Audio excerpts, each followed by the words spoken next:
नमस्कार, सत श्री अकाल, राम राम सा, खम्बा गणी वणक्कम प्रणाम। आप सभी का ऑल्टरनेट मीडिया में फिर से स्वागत है। मैं आपकी होस्ट गायत्री देवी। हमारे साथ जुड़े हुए Manish Chaudhary deep down analysis से। दुख ज्यादा एक थ्री इडियट का मूवी का एक डायलॉग था, जब दोस्त फेल हो जाता है तो बहुत तो दुख होता है, पर दोस्त अगर टॉप कर जाए तो बहुत ज्यादा दुख होता है। ट्रम्प के जो बेस्ट फ्रेंड हैं, उन ट्रम्प को एंट्री ना देके, ट्रम्प टैरिफ्स की ब्लैकमेलिंग को साइडलाइन कर कर ट्रम्प को वापस उन्हीं की भाषा में जवाब देकर मोदी गवर्नमेंट ने उनसे लिटरली दुश्मनी ले लिया। एंड इट इज चलेगी, अब ये कुछ टाइम तो चलेगी जब तक ट्रम्प बैक डाउन नहीं करते, क्योंकि भारत बैक डाउन नहीं करेगा। Gone are the days. But उनको एंट्री ना देकर उनके दोस्त को एंट्री दे दिए, तो आज तो रात को लगता है नींद नहीं आएगी ट्रम्प को। How dare Modi do that. How dare Modi be friends with my friend, जिसको मैंने बेवफाई या जिसको मैंने धोखा दिया था। I will not going to too much. Manish, a very warm welcome on the show. Let's get started ji. Thank you Gayatri ji. जो उसमें एक पुरानी मूवी, जैसे आपने थ्री इडियट्स का कहा वैसे ही कहा था। एक मूवी में कहावत था कि दोस्ती में जब आपको बेवफाई मिलता है तो कष्ट और ज्यादा होता है, और इसी चीज को प्रिसाइजली प्राइम मिनिस्टर ने यूज किया है यहाँ पे। अगर आप देखिए, जब पावर में आए थे ट्रम्प, उनके दो बहुत फेमस दोस्त थे, एक नरेंद्र मोदी और दूसरे एलोन मस्क। और जैसे जैसे पावर में जब आ गए ट्रम्प, उसके बाद इन दोनों ही दोस्तों से उनकी सबसे पहली दोस्ती में खटास आई।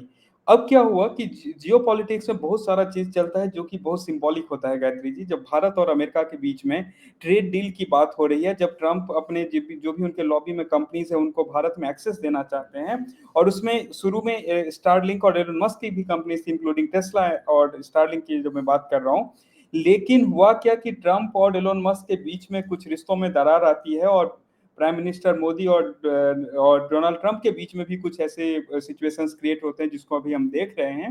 इसी बीच में कल एक न्यूज आती है, स्टारलिंक को इंडिया में ऑपरेट करने के लिए लाइसेंस मिल चुका है। इस लाइसेंस के साथ साथ बहुत सारे रूल्स रेगुलेशंस एंड ये सब आते हैं, उसको भी मैं कोशिश करूंगा कि साधारण भाषा में समझा दूं। लाइसेंस ये है कि स्टारलिंक भारत में ऑपरेट कर सकता है। उसको ऑपरेट करने के लिए वो ऐसा नहीं होगा कि फुल फ्लो कुछ भी करेगा।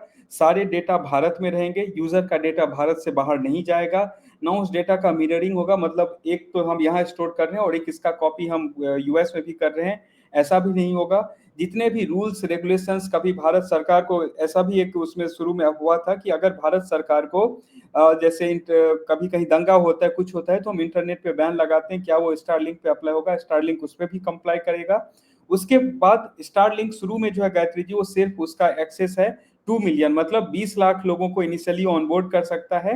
एट हाईएस्ट इंटरनेट का जो बैंडविड्थ होता है कैपेसिटी, वो 200 MBPS पे। और इसके जो डिस्ट्रीब्यूशन नेटवर्क है, इसके डिस्ट्रीब्यूशन नेटवर्क जो हम लोग पहले भी न्यूज आया था कि एयरटेल और जियो के साथ इसने डिस्ट्रीब्यूशन नेटवर्क यहाँ पे सेट किया है, सो दैट इसको लोकल वो सारे रूल्स एंड उस सब में नहीं जाना पड़ेगा कि ये सेल कैसे करेगा, इसको XYZ different types of taxes and all, इस सब में नहीं जाना पड़ेगा। इजिली ये जियो और एयरटेल के थ्रू सेल कर सकता है, और डेटा जो है वो भारत में ही रहेगा। ना डिक्रिप्शन ना कुछ, जैसे हम कोई बाकी अलग अलग प्लेटफॉर्म यूज करते हैं तो उसमें कहा जाता है डेटा आपका सेफ है, हम डिक्रिप्टेड फॉर्मेट में हम यूएस में या कहीं और स्टोर कर रहे हैं, स्टारलिंक वो भी नहीं करेगा। तो बेसिकली अगर मैं इसको सिंपल साधारण शब्दों में कहूं, तो भारत सरकार को जैसे बाकी जो यहाँ पे टेलीकॉम ऑपरेटर ऑपरेट करते हैं, जो हम देखते हैं जियो हो गया, एयरटेल, वोडाफोन, आइडिया, ये सब उसी तरीके से उसी रूल्स एंड रेगुलेशन के साथ स्टारलिंक भी ऑपरेट करेगी। एक इसमें एक्स्ट्रा बेनिफिट ये है कि बाकी जो हमारे एग्जिस्टिंग टेलीकॉम प्रोवाइडर जिस मैकेनिज्म के थ्रू प्रोवाइड करते हैं, वो टावर लगता है एंड ऑल, उसके कंपैरिजन में स्टारलिंक में ये रिले जो होता है वो सैटेलाइट के थ्रू होता है। और इसलिए इजिली जो ऐसे रिमोट एरियाज जहां पे टावर पहुंचाना अभी भी पॉसिबल नहीं हुआ, इवन तो भारत में वो जो नेटवर्क कवरेज बहुत अच्छा है as compared to 10 to 12 years बैक, वहां पे भी ये पहुंच सकता है। अब गायत्री जी, ये तो हो गया इसका टेक्निकल डिटेल्स। ठीक है, स्टारलिंक भी अपने ऑपरेशंस को आगे बढ़ाएगा, उसको स्पेक्ट्रम अभी तक मिला नहीं है, उसको स्पेक्ट्रम भी दिया जाएगा, ये सारी चीजें होनी बाकी है। लेकिन इसका एक बहुत बड़ा जो इंडिकेशन है वो जियो पॉलिटिकल इंडिकेशन इससे भी स्ट्रांग है। स्टारलिंक 2 साल से भारत में लगा हुआ था लाइसेंस के लिए, ऐसा नहीं था कि स्टारलिंक अभी जस्ट ट्रम्प के आने के बाद से आए हैं। स्टारलिंक इससे पहले बांग्लादेश में ऑलरेडी ऑपरेट कर रहे हैं। भारत में बहुत सारे रेगुलेटरी वजह उसमें सैटेलाइट का कैसे होगा बैंडविड्थ, क्योंकि हमारा तो स्पेक्ट्रम एलोकेशन होता था वो ये 2G 3G 4G 5G इस चीज का होता था। तो वो कैसे होगा, ये सारा चीज अभी तक नहीं हुआ था कभी, इसलिए रूल्स रेगुलेशंस बहुत सारी चीजें। लेकिन एक इसमें समझने वाली बात यह है कि जब से ये ट्रम्प टैरिफ वाला चीज हुई है, उसको लेकर के एक कॉन्फ्लिक्ट काइंड ऑफ चालू हुआ है, और स्टारलिंक को तुरंत उसमें फास्ट ट्रैक किया जाता है और उसमें उसको दे दिया जाता है कि तुम भाई यहाँ पे अब काम करना चालू करो। और एक और चीज होता है गायत्री जी, जो जिसको मैं इसके साथ ही मैं बताऊंगा, टेस्ला का शोरूम भी कुछ 1-1.5 महीना पहले मुंबई में ओपन हुआ है। तो ये दोनों ऐसा नहीं है कि ऑल ऑफ ए सडन कुछ भी हो गया, यहाँ पर इस दोनों चीज का प्लान में बहुत दिन से था, लेकिन टाइमिंग बहुत इंपॉर्टेंट है। टाइमिंग का इंपॉर्टेंस ये है कि एक फ्यूड होता है between Trump and Elon Musk on big fat beautiful bill, जिसमें Elon Musk disagrees to that. उससे पहले Elon Musk was leading this department of government efficiency, जिसके कारण बहुत सारा अटैक एलोन मस्क पे हो रहा था। Still he was working on that कि ठीक है वहां पे कहाँ का पैसा सेव करेगी and all. And there was a news कि गहरा राज्य जो है उसको एलोन मस्क तहस नहस करने का पूरा तैयारी कर चुका है, क्योंकि ही वाज, वो जो जितने ऐसे एजेंसीज काम कर रही थी जो कि रोग थी, जिसमें प्रेसिडेंट को भी नहीं पता होता था एजेंसी क्या कर रही है, उस सब का फंडिंग कट हो रहा था। फिर अचानक से there is a feud between Musk and Trump, और उसके बाद बहुत सारे ट्विटर पे मतलब बातें होती है, और फिर कुछ दिन बाद वो सब शांत हो जाता है। लेकिन जो वहाँ के वाशिंगटन डीसी में जो लोग बैठते हैं बोलते हैं अभी भी जिस तरीके का दोनों के बीच में क्लोजनेस था वो अब कहीं नहीं देखा जा रहा है।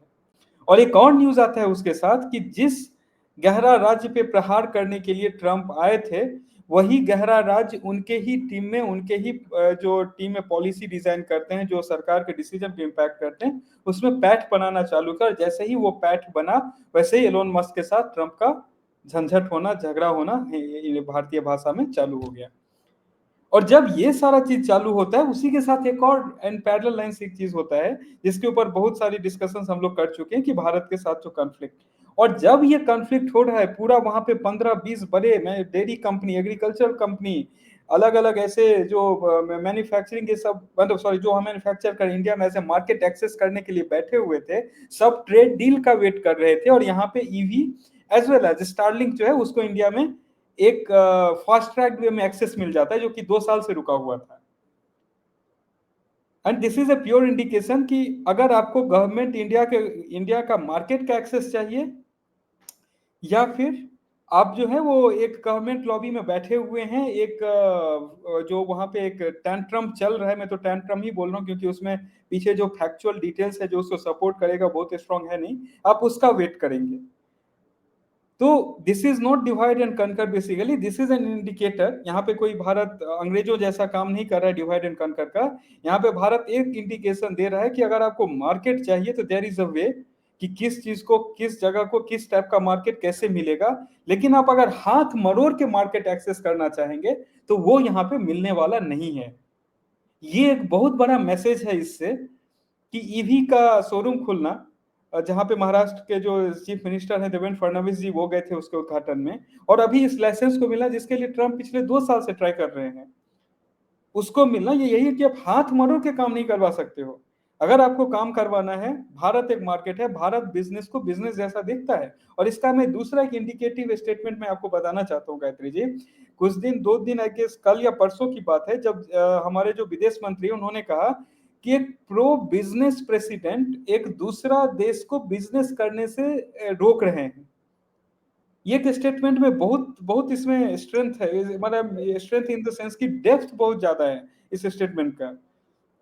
डोनाल्ड ट्रंप का अगर आप पूरा देखें एजेंडा क्या है, पूरा एजेंडा ये है उनका कि सारे जगह पे कि भाई यहाँ पे मैं यूक्रेन को भी मैं बनाऊंगा, वहां भी रेयर अर्थ मिनरल का बिजनेस है, पाकिस्तान से भी एक्सट्रैक्ट करूंगा, भारत में भी। और उसके बाद भारत अगर पेट्रोलियम प्रोडक्ट को सेल कर रहा है और दूसरे उसके खरीदार हैं, तो आपको उससे प्रॉब्लम क्यों हो रहा है? क्योंकि एजेंडा उनका अलग है, एजेंडा ये है ही नहीं। यही चीज यहाँ पे स्टारलिंक को जो एक्सेस मिला है, जरूर स्टारलिंक जो है वो वहाँ की प्रोवाइडर जिसका हम यूज कर रहे हैं उसको महंगा होगा, क्योंकि वो टेक्नोलॉजी, वो महंगा technology is not for just for, मतलब वो ऐसा होता है ना कि मैं इसके बदले ये यूज कर लूंगा, ये अच्छा लग रहा है, उसके लिए नहीं है। If you really need it, you use it. क्योंकि सैटेलाइट के थ्रू जो आपको इंटरनेट रिले होगा, उसका एक अपना प्रोज है, एक कॉन्स है। लेकिन उसका सबसे बड़ा प्रोज ये है कि रिमोट एरियाज जहाँ पे एक्सेसिबल नहीं है, ये अभी इंफ्रास्ट्रक्चर पहुंचाना, वहां पे वायर केबल पहुंचाना, वहां पे टावर लगाना इजी नहीं है, वहां पे इजिली प्रोवाइड कर सकता है स्टारलिंक। और ये भारतीयों के लिए भी है और साथ साथ भारत जो है वो अमेरिकन बिजनेस ग्रुप जो है उसके लिए भी एक उन्होंने बहुत स्ट्रॉन्ग इंडिकेटर छोड़ दिया है कि अगर जिस जिस देश में एयरटेल और जियो जैसे बड़े जायंट्स हैं अवेलेबल, उस देश पे मैं स्टारलिंक को भी एंट्री दे रहा हूं, और या बाकी जो हमारे डोमेस्टिक प्लेयर्स हैं, आइडिया हो गया जो कि मर्ज कर गया था, उसमें मैं स्टारलिंक को एंट्री दे रहा हूं, मैं बाकियों को भी दे सकता हूं, लेकिन हाथ मरोड़ के एंट्री नहीं मिलेगा यहाँ पे। यहाँ पे एंट्री मिलेगा बिजनेस टू बिजनेस कन्वर्सेशन, जो भारत के सरकार का जो रिक्वायरमेंट है, भारत के सरकार का जो विजन है उसके साथ अलाइनमेंट है, एंट्री मिलेगा। बहुत बड़ा मार्केट है, 75 करोड़ प्लस लोग यूज कर रहे हैं इंटरनेट या स्मार्टफोन, तो आपको उसका एक्सेस चाहिए और उतना लोग यूज करें, मतलब उतने के पास आप एडवर्टाइज कर सकते हैं अपने प्रोडक्ट को इजिली, मतलब उतना ज्यादा जो कंज्यूमर प्रोडक्ट्स हैं वो जा सकता है, लेकिन हाथ मरोड़ के नहीं जाएगा, एज सिंपल एज दैट। और एलोन मस्क ने भी इस चीज के लिए एक चीज उन्होंने भी किया था, जब प्राइम मिनिस्टर मोदी गए थे वॉशिंगटन, तो Elon Musk met with him personally on the sidelines, even though he was at that point of time वो डिपार्टमेंट ऑफ डीओजी को वो लीड कर रहे थे, लेकिन वो प्राइम मिनिस्टर मोदी से मिले थे और उसमें टेस्ला और जो स्टारलिंक है उसके ऊपर बात हुई थी। And that's where I think वो सारा इंडिकेटर्स पहले से, जो लोग हम लोग तो बाहर से देखते हैं, जो लोग काफी करीब थे उन्हें पहले से इंडिकेटिव था कि, या एलोन मस्क को at least, because he was very close to the Donald Trump at that point of time, कि what kind of change is happening there, किस तरीके के शिफ्ट आ रही है वहां पे। That's why he played his cards much before कि बाकी कुछ होता, और इंडिया भी उस चीज को तब यहाँ पे यूटिलाइज किया है जब इसको भी एक सिग्नल देना है, स्ट्रॉन्ग सिग्नल, क्योंकि भारत अभी अमेरिका को हर एक जगह पे अलग अलग तरीके से बहुत स्ट्रॉन्ग सिग्नल, पोस्टल सर्विस को बैन कर दिया अमेरिका में जाने से। उसके बाद जयशंकर का अगर आप देखेंगे जो statement, it's a very subtle statement कि अमेरिका भी हमसे खरीदती है, यूरोप भी खरीद रहा है हमसे, तो पहले वो खरीदना बंद कर दें अगर उनको नहीं चाहिए पेट्रोलियम प्रोडक्ट तो, लेकिन आप तो अपना प्राइस बचाने के लिए खरीद रहे हो, और इंडिया पे आप बोल रहे हो कि तुम रशिया से मत खरीदो। तो यहाँ पर भारत अलग अलग जगह पे इंडिकेटर्स बहुत ही क्लियर दे रहा है, और अमेरिकन हिपोक्रेसी को भी एक्सपोज कर रहा है, जो कि पर्टिकुलर एडमिनिस्ट्रेशन का हिपोक्रेसी है यहाँ पर। एंड स्टारलिंक का इंडिया में आना, मुझे लगता है कि it will only make the market competitive and easy for users, और यहाँ पे कोई छोटे प्लेयर्स के साथ यहाँ पे एंट्री है नहीं। फिर लोग ये भी बोलेंगे कि स्टारलिंक को दिया तो बाकी को मोदी जी क्यों नहीं दे रहे। स्टारलिंक यहाँ पे टेलीकॉम कंपनी जैसे वो कम्पीट करेगा विथ रिलायंस एंड एयरटेल, जबकि जिसके लिए डोनाल्ड ट्रंप वहां पे बैठे हुए हैं वो कम्पीट करने वाला है जो हमारे यहाँ दूध पहुंचाता है, छोटे छोटे जो व्यापारी है, छोटे छोटे जो किसान है उसके साथ, और उसका जो वहां के गाय जो है वो उनको नॉनवेज खिलाया जाता है। तो उस तरीके के चीजों को मोदी जी रोक रहे हैं, लेकिन at the same point of time he has given a very strong indicator to the entire American business community, if you want to work with us as a business, देखिए स्टारलिंक को हमने एक्सेस दिया। जी गायत्री जी।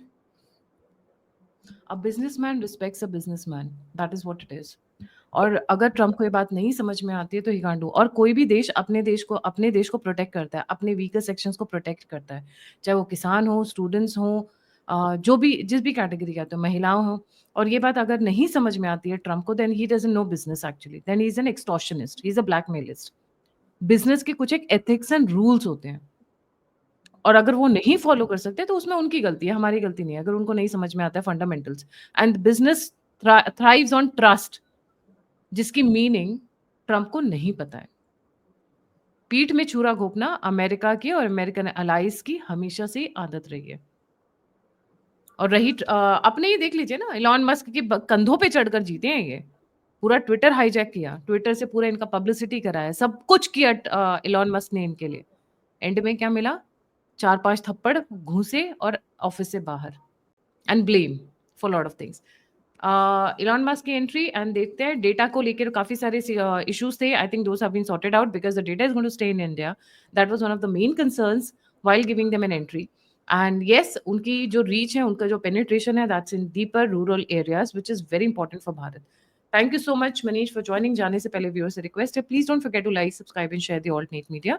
अगर आप contribute करना चाहते हैं तो नंबर और यूपीआई दोनों स्क्रीन के ऊपर है। आप फीडबैक देना चाहते हैं, मुझसे जुड़ना चाहते हैं, तो सभी के सभी लिंक्स डिस्क्रिप्शन बॉक्स में। इसी के साथ जय हिंद, जय श्री राम, हर हर महादेव। हर हर